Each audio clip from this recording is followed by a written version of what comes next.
Our goal is to unravel the triple helix, sequence the precursor genome, and change the world for the better, forever. Welcome to the Phoenix Project. Introduction to the Phoenix Project video voiceover, October 2014.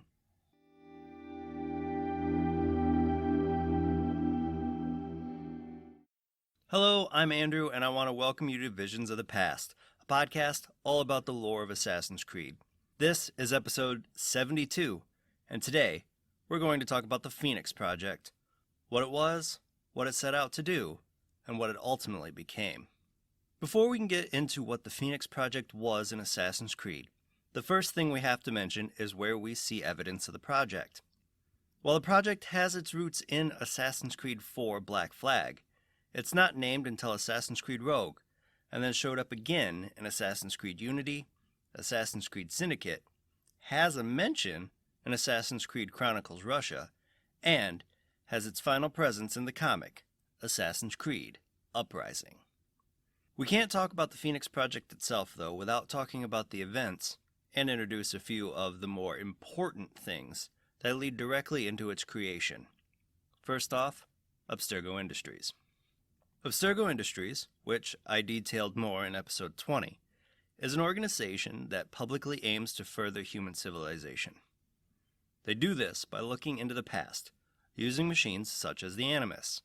It was Abstergo Industries that allowed Desmond Miles to relive the memories of Altair ibn La'ahad. Abstergo made themselves out to be this noble organization built to help people relive their ancestral past, when in truth, they are the modern face of the Templar Order. Their motives have always been to find and collect Pieces of Eden. Pieces of Eden are artifacts with great powers. The Templars seek to use them to force order on the human race, and the Assassins fight to keep them out of Templar hands. These artifacts were left behind by an ancient race called the Isu, a race with an ancient and highly advanced civilization. They are also prominently referred to as the First Civilization or the Precursor Race. In November 2013, Abstergo discovered that the director of IT at Abstergo Entertainment in Montreal was a sage. To be brief, a sage is someone known to be a reincarnation of the Isu, not a descendant, but more of a rebirth that possesses between 5 and 6% Isu DNA. When the sage was found during an attempted murder of a research analyst, after Juno was unable to inhabit their body, he was shot dead, and the subsequent revelation that he was a sage jump-started the Phoenix Project. The Phoenix Project itself was an initiative with the aim to sequence the DNA of the Isu race themselves, a shortcut for their ambition to access Isu technology. The Phoenix Project had three main goals. Now that they knew the sages and other people with high concentration of Isu DNA exist, the first one was to discover more people like this to extract DNA from. The second goal would be to fully sequence the DNA, which then allows them to create a clone of the Isu. And lastly, using the fully sequenced Isu DNA, it would then be used to gain a deeper understanding on how the Pieces of Eden work. All of this to help Abstergo create and use Pieces of Eden.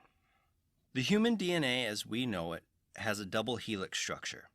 This discovery was largely aided by the contribution of an English chemist named Rosalind Franklin. At first, she thought the DNA had a triple helix structure, which was later disregarded with the discovery of the double helix structure of the DNA that we know of today. That is, until Abstergo Industries analyzed the DNA of the sage, John Standish. This is where they found a triple helix structure, as proposed by Rosalind Franklin. This means that in Rosalind's research, she somehow acquired the DNA of someone with a high level of Isu DNA during her time of research. Naturally, Abstergo kept this a secret. In late 2014, roughly a year after the discovery of the sage, the Assassins found out about the Phoenix Project and made plans to interfere with it. They started by recruiting the initiates in June, and by November, one Helix initiate worked with the assassin named Bishop. After the initiate agreed to help, Bishop told them about the Phoenix Project and the assassin's plan to have the initiate hunt for more sages that existed throughout history. On October 13th, an assassin by the name of Gavin Banks launched an assault on a facility in Paris. That facility stored samples important to the Phoenix Project. The attack ended up destroying all traces and samples of Isu DNA that they found, including the body of John Standish, the sage that was uncovered the year before, and one of the Shrouds of Eden. This attack set back Abstergo's progress with the Phoenix Project. However, this was not the end of the Phoenix Project, as Abstergo set their eyes on another Shroud of Eden that was locked in a vault underneath Buckingham Palace, sending their elite assassin hit squad, Sigma Team, to obtain it. This didn't go unnoticed, however, and Bishop sent her own team to extract the Shroud in October of 2015. Her team, consisting of Sean Hastings, Rebecca Crane, and Galina Voronina, ended up facing off against Sigma Team in the vault under Buckingham Palace. By the end of the battle, Rebecca was shot. Johanny Otzelberg, the leader of Sigma Team, was knocked out by Galina. High-ranking Templar, Isabel Ardant, was dead, and another member of Sigma Team, Violet DaCosta, managed to escape with the Shroud. Violet delivered the Shroud to Alvaro Grammatica, with plans to continue the Phoenix Project. Along with the new Shroud, Grammatica used DNA from the sage Elijah Miles, along with another piece of Eden, the Kui Noir, to fully clone an Isu body that Juno planned to inhabit. This achievement was short-lived, however, as a team of assassins and the newly initiated Templar Black Cross, Johanny Otzelberg, worked together to kill her. What happened to the Phoenix Project after the subsequent destruction of a lab in Australia where the Isu cloning was done is anyone's guess, as this is the last we have heard of the project.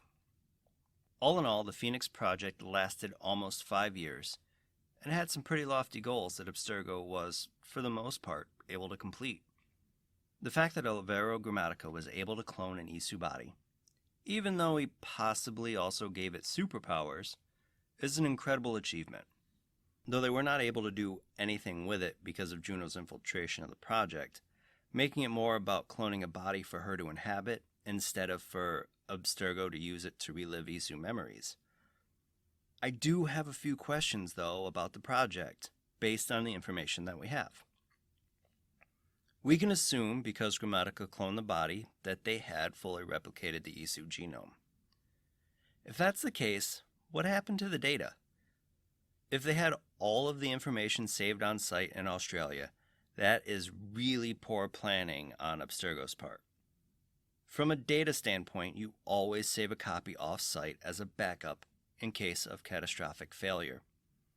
I get that this was a super secret project, but I find it highly unlikely that Abstergo wouldn't have a data center somewhere with the data on it, unless, of course, Juno erased it from the gray before inhabiting the body, which is possible.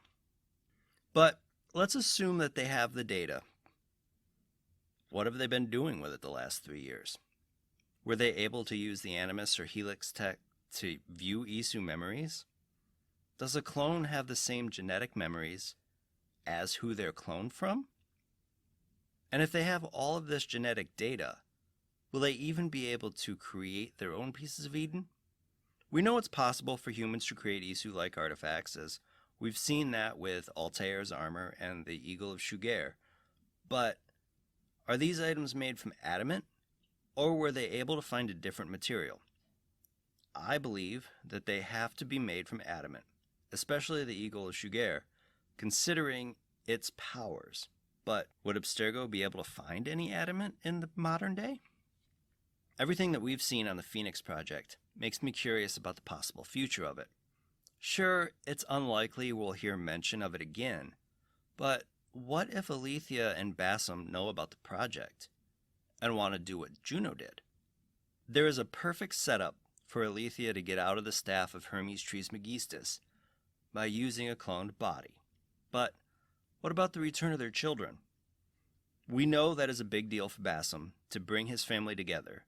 Could the old Phoenix Project data help him with that? Could they use the data to help create new pieces of Eden in an attempt to gain some form of control over the world? There are just so many questions about the future. I do have one problem with the Phoenix Project, though, and that's how it was presented to us. At the end of Assassin's Creed Syndicate, we're left with this big cliffhanger that Juno is manipulating things to use the Phoenix Project to get out of the gray. But come Origins, that story and almost every story before it was dropped and not mentioned. This gave the series a soft reboot into the RPG formula that we know today. Syndicate came out in October of 2015, and Origins came out 2 years later.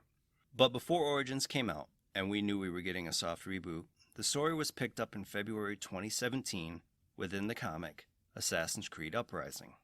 I thought Uprising was going to fill the gaps between the games when it was released, as the first 8 issues released from February to October, with issue 8 coming out just a few weeks before Origins. Origins came out, and there was no update with the Phoenix Project, or even Juno in general. We had to wait what felt like 72 years for Uprising to start again, and give us one final arc over 4 months, ending in June 2018, to finish the story that started with Assassin's Creed 4 Black Flag. At the time, it was frustrating to see that story end within the pages of a comic after 4 major game releases worth of content and progression. Looking back now, though, I'm just glad that the story got an ending, even though it was in the pages of a comic, and that allowed for them to give Juno superpowers. But what do you think of the Phoenix Project and how it was presented? Let me know over on Twitter at visions_AC. Thank you for joining me today. Be sure to tune in every Tuesday for new episodes. If you love stories about Assassin's Creed lore, please subscribe and tell your friends about this podcast. If you have any questions about Assassin's Creed or topics that you'd like me to cover, please feel free to hit me up on Twitter and Instagram at visions_AC, and you can find those links in the show notes below. Until next time, my assassin friends, make sure to follow the Creed. And to those Templars listening, may the Father of Understanding guide you.